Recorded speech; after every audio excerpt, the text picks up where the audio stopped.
Tech does have a real issue with diversity. What we've found is that the young people were telling us that they wanted to see things like Raspberry Pi, 3D printing, virtual reality, and all the latest cool world-leading technologies, but they weren't getting access to it.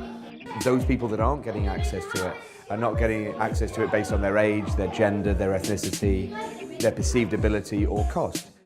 We have three types of work, and it's what we call discovery, make and create. And discovery, it's that open-mouthed wonder of, wow, this stuff exists. The next thing is the make sessions, and those are the ongoing programs of learning where young people really can explore the potential and the capabilities of these technologies. And then the final thing that we're really keen on exploring is the idea of create. So it's young people picking social issues that are important to them and then looking at how technology can impact positively on them. And we also feel that if you're a young woman, that doesn't make you any less valuable and any less, give you any less rights in relation to this. A lot of females are in typical positions. They're in teaching, even though we always need teachers, or in hair and beauty.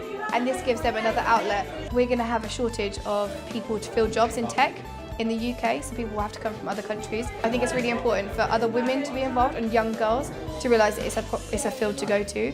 So many people don't realise this is available to them.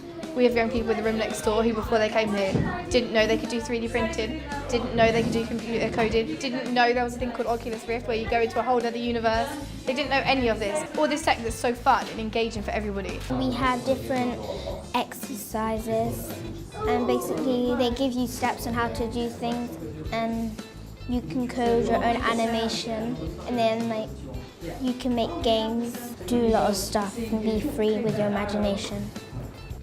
To ensure that the technology industry reflects the makeup of society, one organisation based in London encourages young females to get their hands into tech.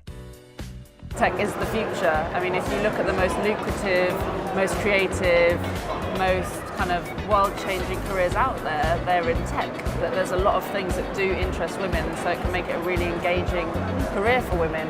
It's just a shame that there aren't enough women going into those fields. And girls consume tech more than boys. They're the biggest ones on social media, for example. There's a number of things that discourage them. It's traditional stereotypes. So, we still get that boys are more logically minded, they're better at maths, and that kind of thing comes more naturally to them, so girls feel a bit more apprehensive. Traditionally, because it's a very male-focused subject, you get men teaching it a lot of the time and using very male-dominated either language or topics. So there's a lot that needs to change around the language that we use to encourage girls into STEM. Most of the apps that are made by men, like Snapchat and all of that, and Facebook and Twitter is all made by men. There hasn't been one that can really push or start a trailblaze for women to get into technology stuff and stuff like that. It needs encouragement for females to do, because they're as good as men, if not better.